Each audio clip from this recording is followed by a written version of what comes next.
کام جۆری ناسیۆنالیستی دەچێتە قاڵبی فاشیەتەوە.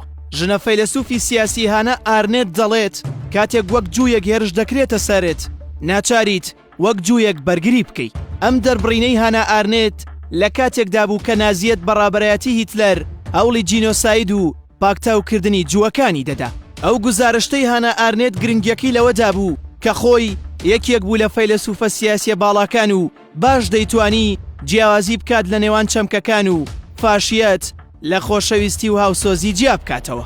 خۆشەویستی و هاوسۆزی بۆ گەل و خاکوونەتەوەی خۆت پابەندبوونێکی ئەخلاقی و عەقلانی و نیشتیمانی و ئینسانیە. بەڵام هەر لەو کاتەی کە مرۆڤ ڕادەی خۆشەویستیەکەی جڵەوگیر نەکا زۆر بە ئاسانی بەرەو قۆناغی فاشی بوون دەڕوات.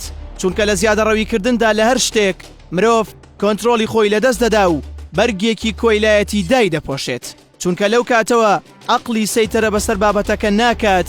بەڵام ئەو دیوەیە کە هاوسۆزی هەموو گەلانی جیهان بێت و ناوی لێ بنێدی ئینسانی بوون. بەڵام بۆ گەل و میلەتەکەی خۆت هاوخەم نەبیت و هاوسۆزی دەرنەبڕیت.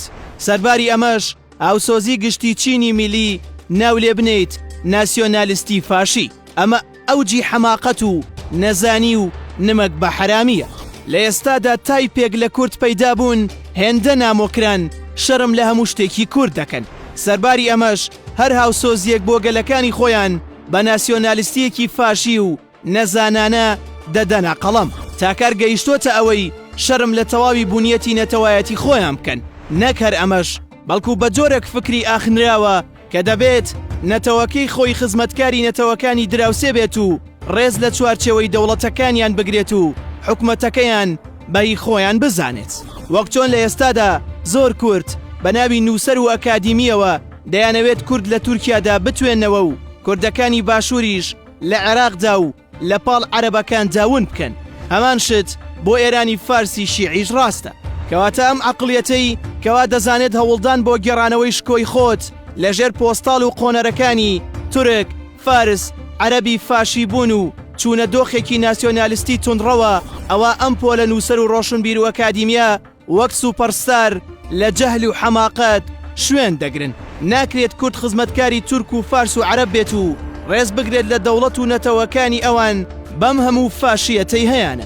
بەڵام تۆ وەک کوردێک شەڕی مافی خۆت نەکەی. ئەو چێژبینینە لە ئازاری گەلەکەی خۆت لە ڕوانگەی دەروونناسیەوە نەخۆشیە و دەچێتە چوارچێوەی ماسۆشیەوە. لەم چەند ساڵی ڕابردوو بە بەردەوامی بە ناوی ئەوەی لا بدەین لە پتی ناسیۆنالیستی خەریکە کورد دەکرێت بە خزمەتکاری نەتەوەکانی تر. تورک و فارس و عەرەب لەبەر هەڵەکانت نییە کە سزات دەدەن، بەڵکو بە هۆکاری کوردبوونتەوەیە.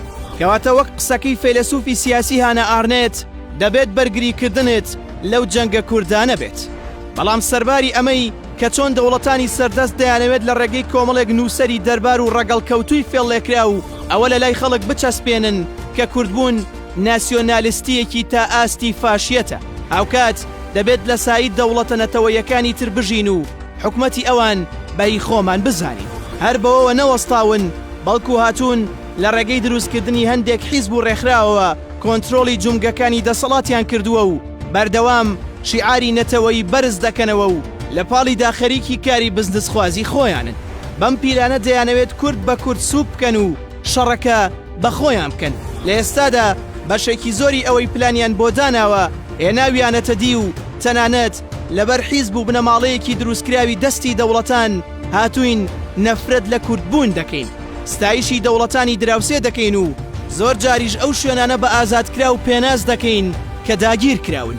لە کاتێکدا ئەم هۆشیاریە ساختەیە بڵاو دەکەنەوە کە خۆیان هێشتا سەنگ و قورساییان تەنها لە ناو کورد خۆیدا هەیە. تۆی کورد دەبێت ئەو ڕاستیە باش بزانی لە هەر شوێنێکی ئەم جیهانەدا بیت تۆ کورد مامەڵەت لەگەڵدا دەکرێت.